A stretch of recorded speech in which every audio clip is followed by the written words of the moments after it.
In this video I'm going to talk about discrete Fourier transform.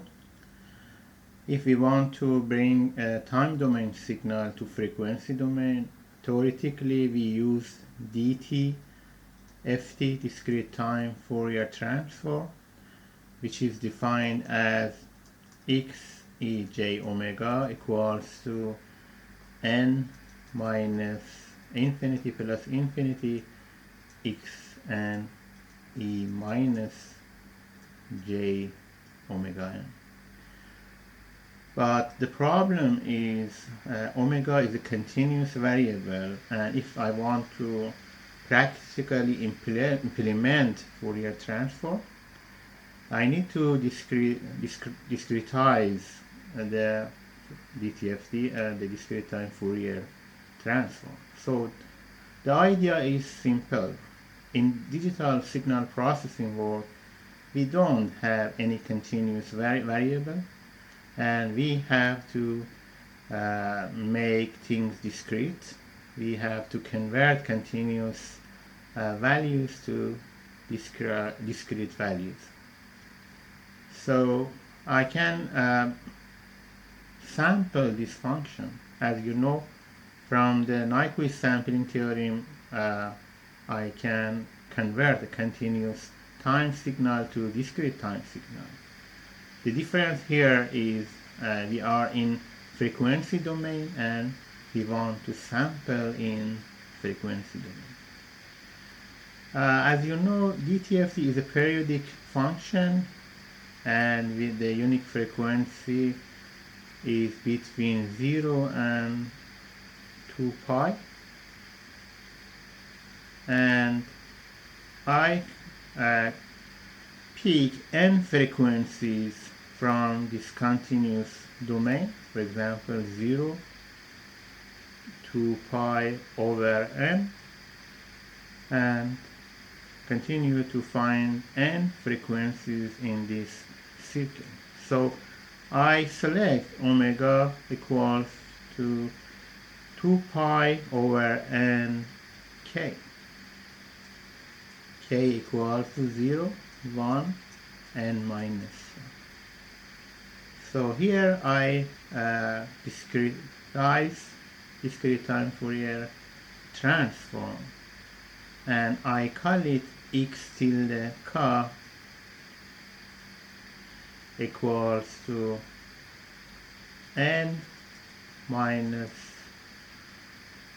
infinity plus infinity x and minus j dou p n k n.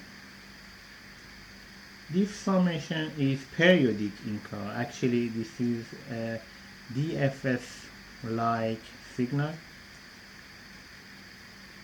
and I can, I mean x tilde k equals to x tilde k plus n, and I can use DFS Sante's equation to see what is the will happen in time domain.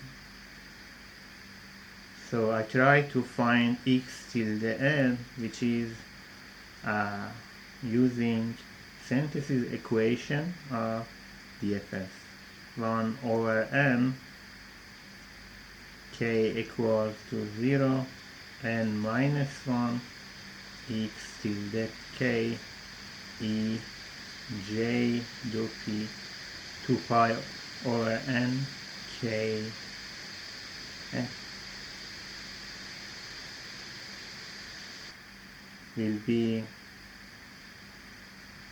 1 over n, k equals to 0, n minus 1, and I substitute x tilde k.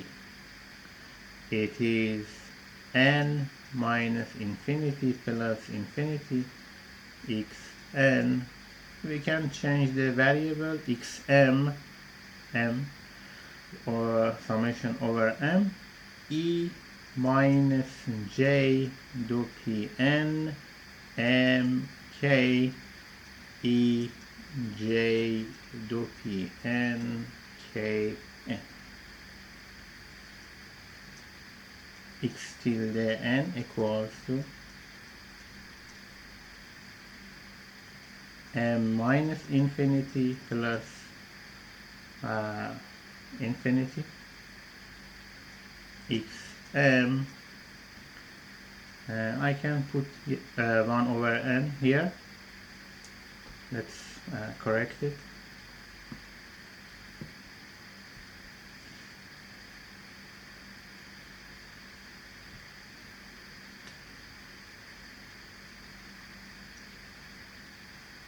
One over n, k equals 0 and minus 1 e j 2 pi n actually n minus m k. What is this? This is the synthesis equation for an impulse train when we substitute n by n minus m. So this is n minus m, where Sn is an impulse train.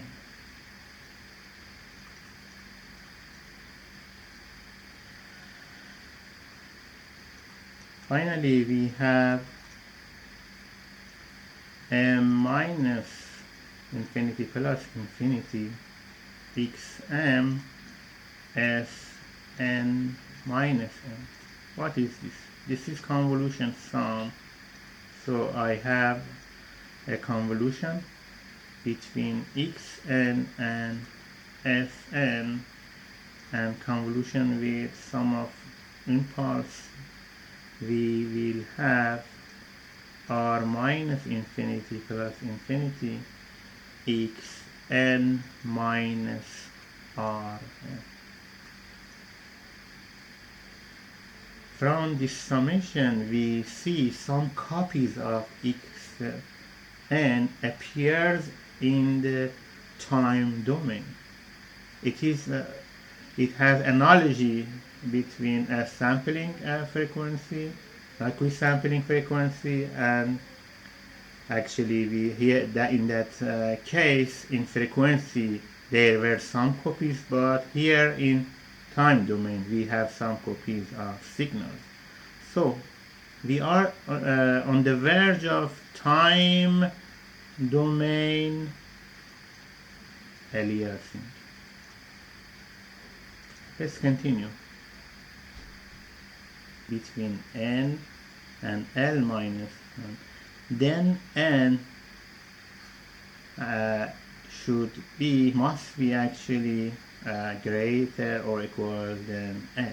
If we actually have this condition, then we have no aliasing and we can recover the signal based on the frequency being DFTs. But if we have L and lower than L, then we have time domain aliasing. Let's recap the equation. DFT is frequency sampling of DFT, which is n equals to 0, n minus 1, x n e minus j to p n k n. K equals 0 until n minus 1. We call this DFT. Concept in what is the concept? It's sampling of discrete time Fourier transform. And what is IDFT, inverse DFT? Xn equals to 1, k equals to 0, n minus 1, xk e j do p 2 pi over n k n, for n equals to 0, 1, 2, and n minus 1. This is the synthesis equation for DFT, and this is the analysis equation for DFT. We have a sequence, for example, n sample sequence, and we can take DFT transform. We have n frequency sequence XR, and the pair can convert signal to frequency, actually a spectrum or discrete time Fourier transform, and we can do the inverse transform. I hope you enjoy it. Please subscribe my channel to see more videos regarding to digital signal processing.